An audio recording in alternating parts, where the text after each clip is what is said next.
Hello everyone, welcome to Ashley's English classes. So today we are going to start a new topic from the textbook Beehive of class 9th and that is a poem. आज हम एक कविता करने जा रहे हैं जिस कविता का नाम है नो मेन आर फॉरेन। इसके जो कवि हैं, जो पोएट हैं, उनका नेम है जेम्स कर्कअप। सो आज हम शुरू करते हैं जेम्स कर्कअप की No Men Are Foreign. The title No Men Are Foreign means that no men belong to another country. The poet wants to say that all men are same, all men are equal.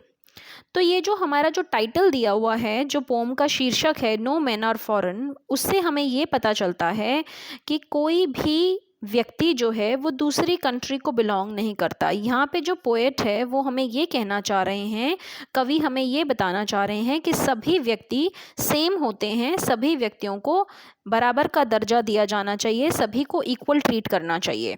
He wants to promote the concept of universal brotherhood. Poet हमें ये बताना चाह रहे हैं कि वो ये चाहते हैं कि पूरे विश्व में भाईचारा बढ़े और इसी के लिए वो ये पोएम लिख रहे हैं। उनकी पोम का संदेश ही यही है कि the concept of universal brotherhood should be promoted. In this poem, the poet wants to tell us that everyone in this world is same. इस पोएम के ज़रिए पोएट हमें ये कहना चाहते हैं कि पूरे विश्व में जितने भी लोग रहते हैं सभी बराबर हैं। All people, all men are same. They eat, live, die the same way. सभी व्यक्ति, सभी इंसान सेम हैं। वो खाना खाते हैं, वो जीवित रहते हैं और वो मरते भी सेम ही तरीके से हैं। सेम तरीके से मरने का मतलब ये नहीं है कि सभी को गोली लगती है या सभी को बुखार होता है। मरते सेम तरीके से हैं, मतलब कि सभी व्यक्ति जो हैं उनको एक ना एक दिन मरना ही होता है। Everyone gets the bounties of nature like sunshine, land, etc. in equal measure. We can also say that it is a peace poem. तो सभी व्यक्तियों को जो नेचर की जो अच्छी चीज़ें हैं जैसे कि सूरज की रोशनी, सनशाइन या फिर धरती, सबको बराबर हिस्से से ही मिल रही है।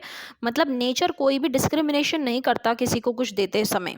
तो पोएट जो है वो बेसिकली हमें यूनिवर्सल ब्रदरहुड का कॉन्सेप्ट सिखा रहे हैं और हम ये भी कह सकते हैं कि ये एक पीस पोम है, ये शांति लाने के लिए एक पोम उन्होंने लिखी है।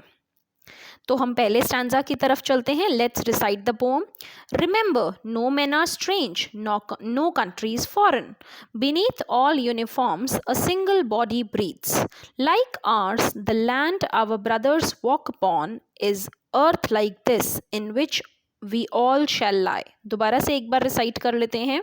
Remember, no men are strange, no country is foreign. Beneath all uniforms, a single body breathes. Like ours, the land our brothers walk upon is earth like this, in which we all shall lie. चलो meaning देखते हैं, first stanza का summary देखते हैं। In the first line, the poet says that no men are strange and no country is foreign. तो पहले ही line में हमें कवि कहते हैं कि कोई भी व्यक्ति जो है वो अनोखा नहीं है और कोई कंट्री जो है वो फॉरेन नहीं है।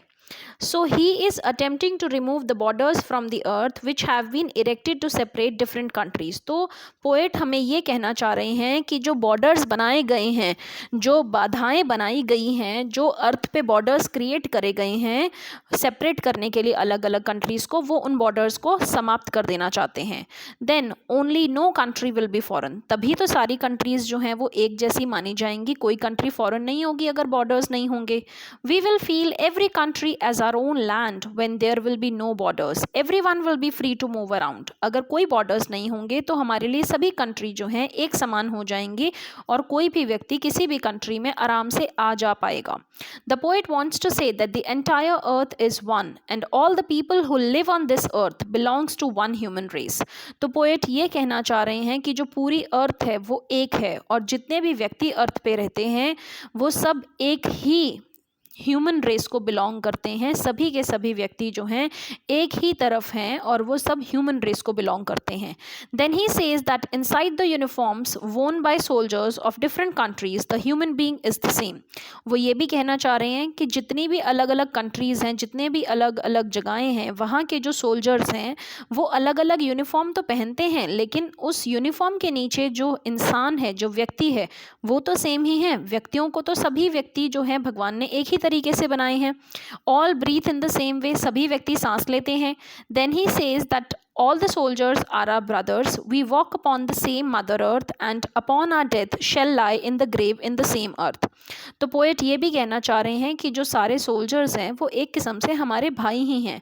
हम सभी एक ही धरती माता पे पैदा होते हैं, एक ही धरती माता पे हम चलते हैं, और हमारी मृत्यु के बाद सभी के सभी जो हैं जब हम दफनाए जाएंगे तो एक ही अर्थ में ही दफनाए जाएंगे, तो सेम अर्थ ही होगी जिसमें हमें दफन किया जाएगा। अगले स्टैंजा की ओर बढ़ते हैं। They too aware of sun and air and water are fed by peaceful harvest by wars long winter starved their hands are ours and in their lines we read a labour not different from our own.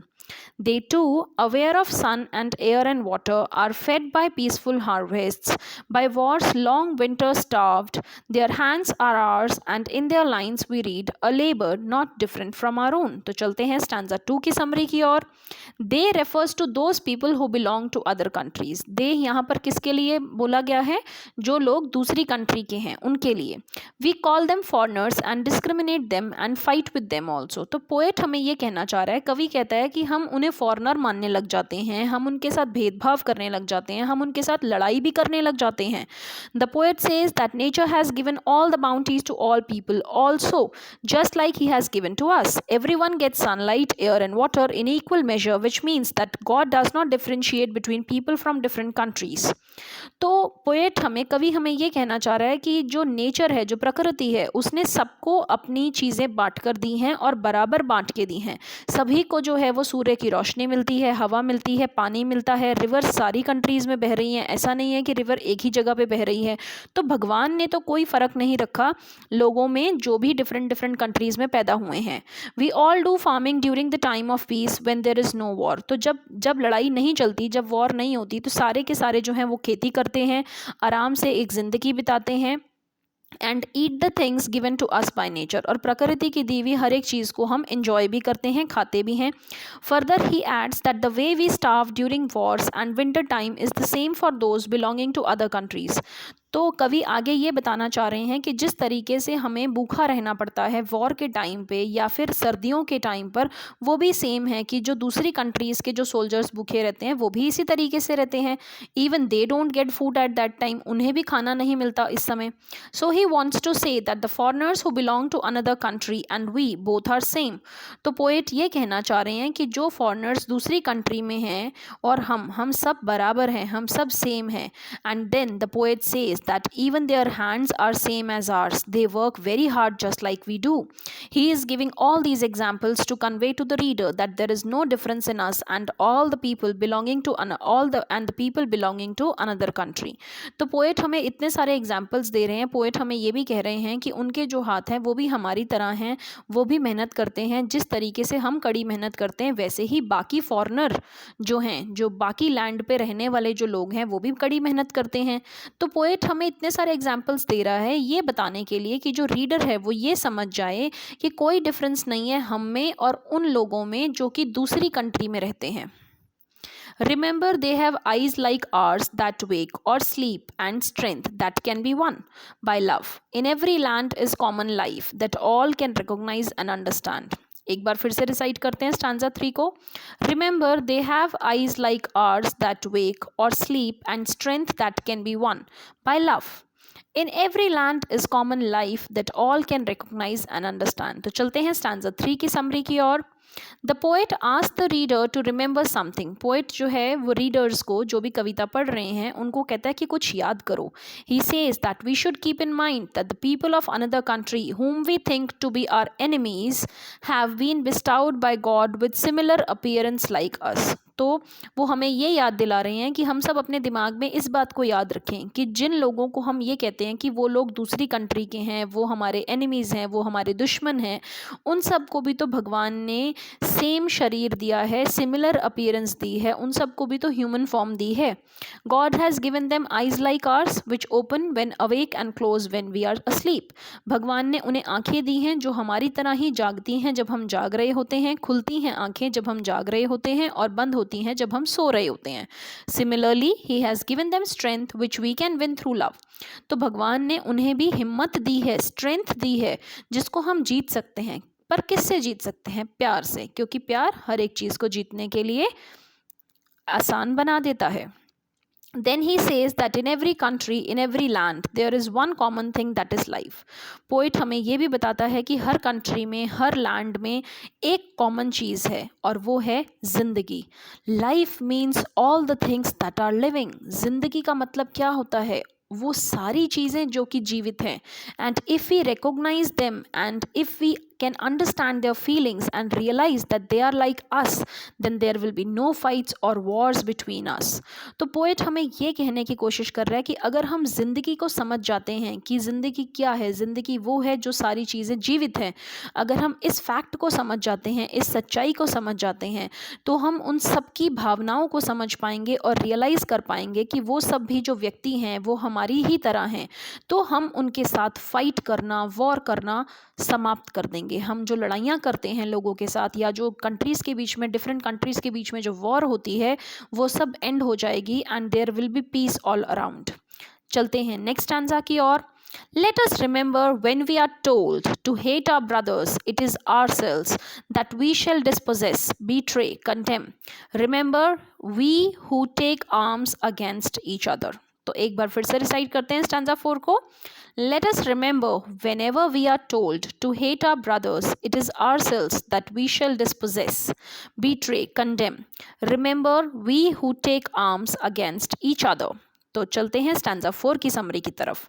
The poet says that we should remember that whenever someone tells us to hate a person from another country, to think him as our enemy, and whenever we think someone to be our enemy, then we deprive ourselves, we cheat ourselves and we condemn ourselves. तो कवि हमें ये कहना चाह रहे हैं कि हमें हमेशा इस बात को याद रखना है कि जब भी कोई व्यक्ति हमें दूसरे पर्सन से नफ़रत करने के लिए कहता है, या कि वो दूसरे कंट्री का है तो उससे नफ़रत करो, उसे अपना दुश्मन समझो, तो उस समय हम जब ऐसा सोचना शुरू कर देते हैं कि वो हमारा एनिमी है, तो हम अपने आप से वंचित हो रहे हैं, हम अपने आप को धोखा दे रहे हैं, हम अपने आप से नफ़रत कर रहे हैं.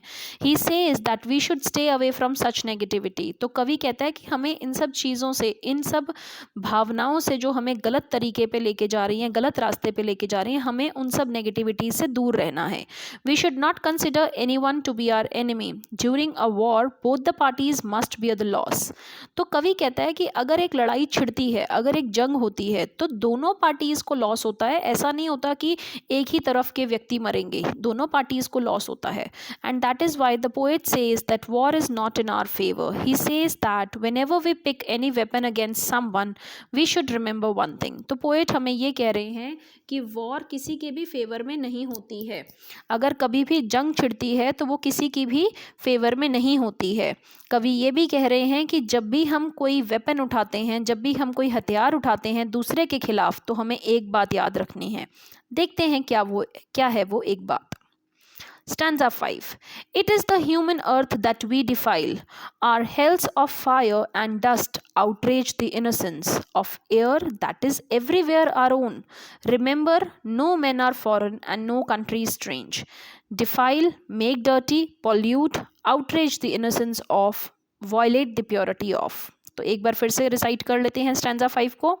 It is the human earth that we defile, our hells of fire and dust outrage the innocence of air that is everywhere our own.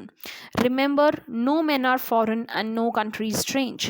Defile, make dirty, pollute, outrage the innocence of, violate the purity of. तो चलते हैं stanza 5 की summary की ओर. We should keep in mind that whenever we pick weapons against any person, we make the earth dirty, because weapons kill people and their bodies which fall on the earth make it dirty. तो हमें कवि कहते हैं कि ये बात याद रखिए, जब भी आप किसी और के खिलाफ हथियार उठाएंगे तो हम अपनी अर्थ को, हम अपनी धरती को गंदा कर रहे हैं, क्योंकि वेपन्स से क्या होगा, लोगों की मौत होगी और जो लोग मरेंगे उनके मृत शरीर जो हैं वो अर्थ के ऊपर गिरेंगे, जिससे अर्थ जो है वो गंदी होगी, डर्टी बनेगी. whenever war happens it leads to a lot of bloodshed, fire and death. जब भी लड़ाई होती है तो उससे क्या होता है, उससे बहुत ज़्यादा खून बहता है, आग जलती है, डेथ होती है। आग किस लिए जलती है? चिता जलाने के लिए तो आग जलानी पड़ेगी। These dead bodies accumulate on the earth and it make it impure. तो ये जो मृत शरीर होते हैं ये सब अर्थ पे ही तो इकट्ठे होते हैं और उससे हमारी जो अर्थ है वो इम्प्योर हो जाती है। The fire of war which erupts, the smoke which comes out, the dust which fills the air, it is so dirty that it pollutes and outrages the purity of the earth. तो वो कह रहे हैं जो आग जलती है, जो आग हमारी लड़ाई की होती है, जो स्मोक उठता है, जो धुआं उठता है और जो मिट्टी फैल जाती है पूरी हवा में, वो पूरी हवा को प्रदूषित कर देती है, उसमें प्रदूषण भर देती है और उस हवा में गुस्से की जो अग्नि है वो भी हमारी एयर को गंदा करती है। With all these things the poet wants to give us a message that we should not indulge in war. तो इन सभी बातों के साथ पोएट हमें ये सिखाना चाह रहे हैं कि हमें वॉर करनी नहीं चाहिए, हमें जंग नहीं लड़नी चाहिए। Finally he ends the poem by writing the first line in reverse and saying that remember no man are foreign and no country strange. तो आखिर में पोएट हमें जो है पोम को अंत करते हुए कहते हैं, उल्टे लिखते हैं वो फर्स्ट लाइन को और वो ये कहते हैं कि remember no man are foreign and no country strange. तो याद रखिए कि कोई भी जो व्यक्ति है वो फॉरेन नहीं है, कोई भी व्यक्ति फॉरेनर नहीं है और कोई भी कंट्री स्ट्रेंज नहीं है। अब हम चलते हैं लिटरेरी डिवाइसेस की ओर। तो पहले लिटरेरी डिवाइस हमारी इस पोम में है राइम स्कीम। ये पूरी पोएम जो है इसमें कोई राइम स्कीम यूज़ नहीं हुई है, तो ये पोएम फ्री वर्स में लिखी गई है। फ्री वर्स या ब्लैंक वर्स का मतलब होता है कि राइम स्कीम का इस्तेमाल ना होना। दूसरी चीज़ एलिटरेशन। एलिटरेशन होता है कि जब कोई भी कॉन्सोनेंट साउंड जो हैं वो रिपीट होते हैं, दो या दो से ज़्यादा कॉन्सोनेंट साउंड्स रिपीट होते हैं क्योंकि उनको आसपास शब्दों में रखा जाता है। जैसे कि बॉडी ब्रीथ्स, तो B sound is being repeated in stanza 1। जैसे कि वॉर्स विंटर, तो W sound is being repeated in stanza 2। Next we come to metaphor. Metaphor in stanza 1 here is the uniform. Uniform is being used as a metaphor here. metaphor का मतलब होता है किसी चीज़ का comparison करना लेकिन बिना like और as को यूज़ करे हुए। तो यहाँ पे यूनिफॉर्म जो है वो मिलिट्री के लिए यूज़ करा जा रहा है डिफरेंट कंट्रीज़ की।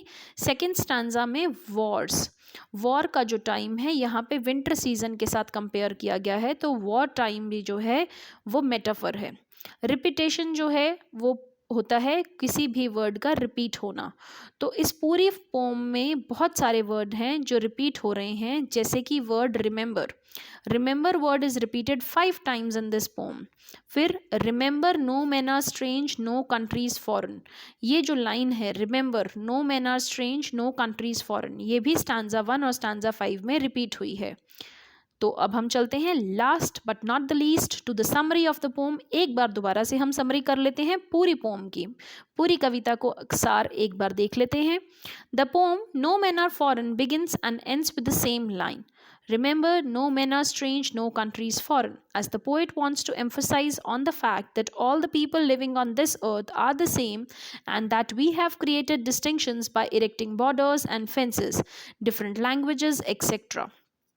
तो ये जो हमारी पोम है नो मैन आर फॉरेन, ये शुरुआत भी एक ही लाइन से हो रही है इसकी और अंत भी एक ही लाइन से हो रहा है। वो लाइन है remember no man are strange no countries foreign, क्योंकि जो पोएट है वो इस फैक्ट पे एम्फसाइज करना चाह रहे हैं कि हम सारे लोग जो धरती पे रहते हैं वो सब सेम हैं और हमने डिस्टिंक्शंस बनाई हैं, हमने अलग अलग किया है, बॉर्डर्स और फेंसेस लगा के, डिफरेंट लैंग्वेजेस भी हमने कर रखी हैं।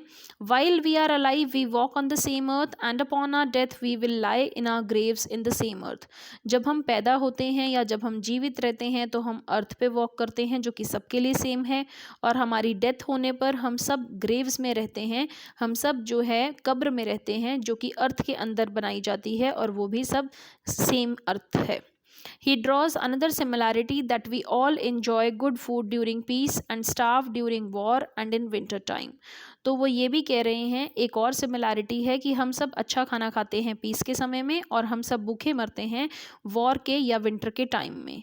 We all have similar hands which we use to do a lot of hard work. हम सब के पास सेम टाइप के हैंड्स हैं जो कि हम सब इस्तेमाल करते हैं कड़ी मेहनत करने के लिए. All of us have eyes which remain open when we are awake and close when we are asleep. सभी के पास आंखें हैं जो खुलती हैं जब हम जागते हैं और बंद होती हैं जब हम सोते हैं. He reminds the reader that whenever we hate someone we cheat and hate ourselves.